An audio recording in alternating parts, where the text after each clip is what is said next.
मैं खुद को तुम्हें सौंपता हूँ और तुम्हें अपना मांस अपनी ज़िंदा बॉडी से खिलाऊंगा। सिर्फ उसे काटने नहीं दूंगा बल्कि उसे खिलाऊंगा भी। और जो ये काम सच में करना चाहता है उसे एक सच्चे विक्टिम की ज़रूरत है। ये अल्फाज बर्न ब्रांडिस की ज़ुबान से निकलते हैं, जिसने अपनी मर्ज़ी से आर्मी माइवेज के हाथों मरना पसंद किया और अपनी ही मर्ज़ी से आर्मी माइवेज को अपना मांस खिलाना चाहता था। और आर्मी माइवेज ने बिल्कुल ऐसा ही किया, उसे मारा और उसका मांस भी खाया। लेकिन इन दोनों के बीच में क्या होता है वो बहुत ज़्यादा दिलचस्प है और खौफनाक भी। लेकिन वो जानने से पहले हम ज़रा आर्मी माइवेज के बचपन के बारे में जानते हैं। आर्मी माइवेज रॉटनबर्ग जर्मनी में पैदा हुआ, जिसे रॉटनबर्ग किलर या तो रॉटनबर्ग कैनिबल का नाम दिया जाता है। बचपन में ही उसे अपने 2 भाइयों और अपने बाप ने अपनी माँ के साथ अकेला छोड़ दिया था, लेकिन वो उसे हमेशा परेशान करती और हमेशा सताती। उसकी माँ ने तो अपने अंदर एक ऐसी फैंटेसी बना ली थी कि उसे लगता था कि वो एक मास्टर है और उसका बेटा एक स्लेव। उसकी माँ की मौत 1999 में होती है और आर्मी माइवेज अपनी माँ के साथ एज 37 तक रहता है। एक कंप्यूटर इंजीनियर जो कि एक बहुत ही अच्छा पड़ोसी भी था, जैसा कि उसके पड़ोसी उसके बारे में खुद कहते हैं। उसका एक पड़ोसी कहता है कि यह हमेशा हमारे साथ डिनर के टाइम बात करता, हमारी गाड़ियाँ ठीक करता और कभी कभी हमारे गार्डन की घास भी काटने में मदद करता था। उसके नेबर ने यह भी कहा कि हमारे लिए ये बहुत साफ था कि उसके ज़िंदगी के बारे में जो भी ख्यालात थे वो हमसे बहुत ज़्यादा अलग थे, लेकिन बात करने में वो एकदम नॉर्मल आदमी जैसा था। उसके साथ हम एक गिलास बियर पी सकते थे, उसके साथ बात कर सकते थे जैसे कि मैं और आप। लेकिन एक अच्छा पड़ोसी होने के साथ साथ आर्मी माइवेज ने अपने अंदर एक ऐसी डार्क फैंटेसी रखी हुई थी, जैसे कि उसके जैसे बहुत सारे ट्विस्टेड लोग अपने अंदर रखते हैं। माइवेज ने यह भी कन्फेस किया कि उसे हमेशा एक ब्लॉन्ड बाई चाहिए था और उससे जुड़ने के लिए उसे उसको खाना पड़ता। वो हमेशा ऐसा इमेजिन करता कि जो भी अट्रैक्टिव लड़का है वो उसका भाई है और वो उनसे जुड़ना चाहता था। तो उसके हिसाब से अगर किसी को उससे जुड़ना था तो माइवेज को उसे खाने की ज़रूरत थी ताकि उसका अकेलापन दूर हो सके। उसकी माँ की मौत के बाद वो लगभग हर रात ऑनलाइन रहता और तकरीबन 400 लोगों से बात करता था, जो कि शायद उसकी तरह कैनिबल्स थे या तो फिर विक्टिम्स। उसे इस बात का यकीन ही नहीं हो रहा था कि उसने एक ऐसी वेबसाइट ढूंढ लिया जहाँ पे वो उसके जैसे लोगों के साथ बात कर सकता था। उसके कहने के मुताबिक वहाँ पर कुछ लोग ऐसे भी थे कि जो अपने मांस के टुकड़ों को लेबल करना चाहते थे, कुछ लोग मरना चाहते थे एक हथौड़े से और कुछ लोग बारबेक्यू होना चाहते थे एक मुर्गे की तरह। मार्च 2001 माइवेज ने एक एडवर्टीजमेंट पोस्ट किया उसी वेबसाइट पे, जहाँ पे उसने लिखा कि उसे एक वेल बिल्ड 30-year-old यंग आदमी की ज़रूरत है जो कि उसे अपना मांस खिला सके। हालांकि उसे जो भी रिप्लाईज उस एडवर्टीजमेंट पे मिलते हैं वो लगभग सारे के सारे मजाक थे, लेकिन उनमें से एक 42-year-old माइक्रो इलेक्ट्रॉनिक्स इंजीनियर जिसका नाम बर्न ब्रांडिस था, जो बर्लिन में रहता था, उसका एक सीरियस रिप्लाई आता है। वो उस रिप्लाई में उससे कहता है कि मैं खुद को तुम्हें सौंपता हूँ और तुम्हें अपनी ज़िंदा बॉडी से अपना मांस खिलाऊंगा। सिर्फ उसे काटने नहीं दूंगा बल्कि उसे खिलाऊंगा भी। और जो ये सच में करना चाहता है उसे एक सच्चे विक्टिम की ज़रूरत है। ब्रांडिस, जो कि एक नॉर्मल लाइफ जीता था अपनी गर्लफ्रेंड के साथ, उसकी गर्लफ्रेंड बेटीना बाद में मीडिया से कहती है कि उन्होंने ब्रांडिस के साथ ब्रेकअप कर लिया था क्योंकि ब्रांडिस ने खुद उनसे कहा था कि उन्हें मर्दों में इंटरेस्ट है। ब्रांडिस और माइवेज एक दूसरे को ईमेल्स भेजते रहे। ब्रांडिस ने अपनी मौत की तैयारी अपनी सारी चीज़ें बेचकर और अपनी कंप्यूटर का हार्ड ड्राइव इरेज करके की। ब्रांडिस एक 1-way टिकट जर्मनी कैसल की तरफ लेता है और मार्च 9, 2001 में माइवेज से मिलता है एक ट्रेन स्टेशन पे।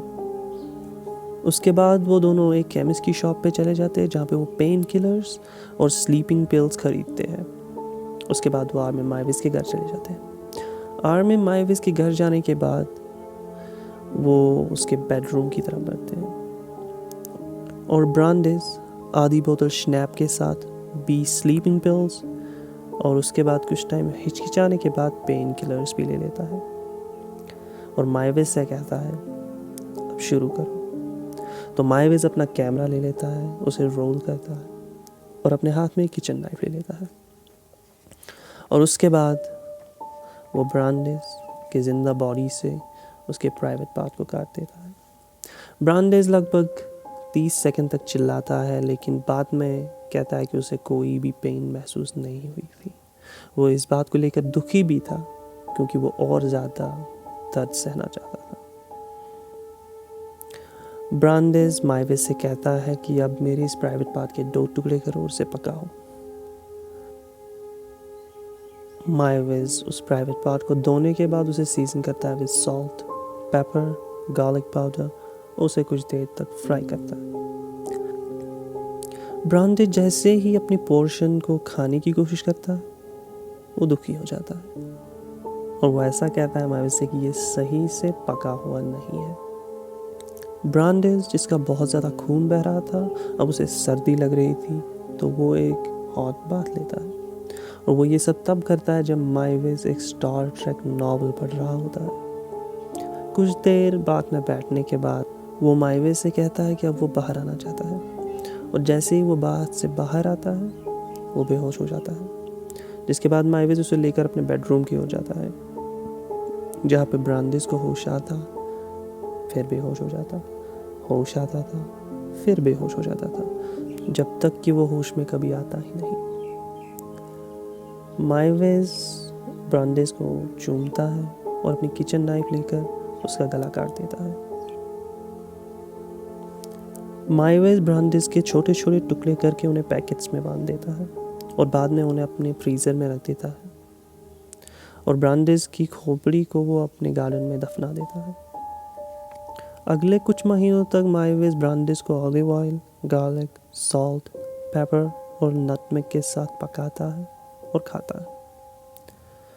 माइवेज साथ में south African red wine, princess potatoes और ब्रसेल्स स्प्राउट्स भी खाता था। ब्रांडिस को खाते टाइम माइवेज अपनी सबसे बढ़िया कटलरी का इस्तेमाल करता था और अपनी टेबल पे कैंडल्स जलाता।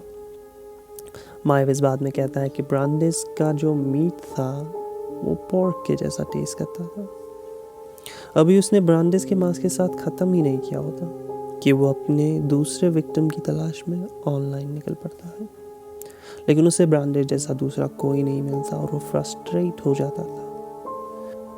माइवेज अपने और ब्रांडिस के बीच में हुई चीज़ों के बारे में बढ़ा चढ़ा कर बात करता उन चैट रूम्स में, जिसको देखकर एक ऑस्ट्रियन स्टूडेंट उसे अथॉरिटीज़ को रिपोर्ट कर देता है और दिसंबर 10, 2002 फेडरल पुलिस रॉटनबर्ग में माइवेज के घर पहुंच जाती है और उसके घर को 1.5 घंटे तक तलाश करती है।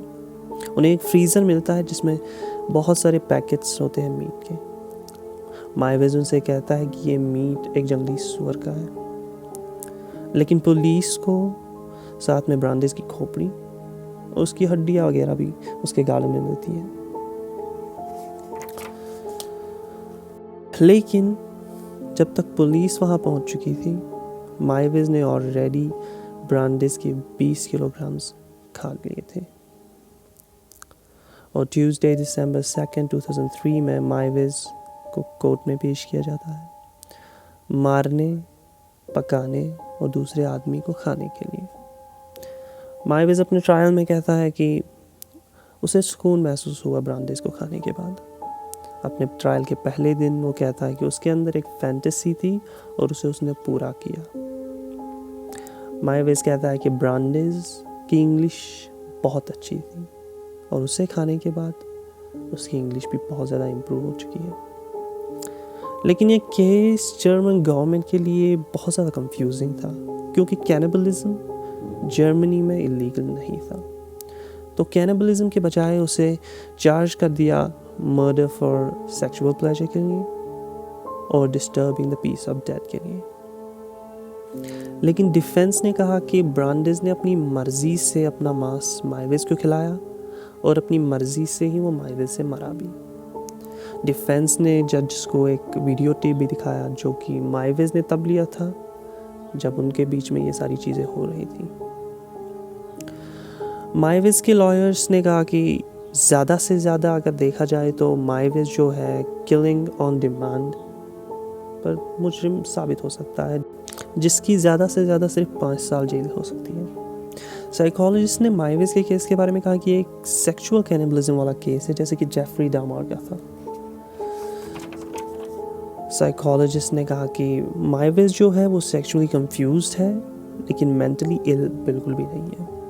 उन्होंने ये भी कहा कि माइवेज को रिश्तेदारियाँ समझने में मुश्किल होती हैं, तो उसके हिसाब से ये उसके और दूसरे आदमी के बीच में बहुत बड़ी बात थी अगर वो उसको खाता। 2004 में माइवेज को 8.5 साल की जेल होती है फॉर मैनस्लॉटर, लेकिन 2006 में रीट्रायल होने की वजह से माइवेज को गिल्टी पाया जाता है मर्डर के लिए और उसे लाइफ सेंटेंस मिलती है। ऐसा भी कहा जाता है कि जो जजेस ने वो वीडियो टेप देखी थी उन्हें उसके बाद थेरेपीज लेनी पड़ी।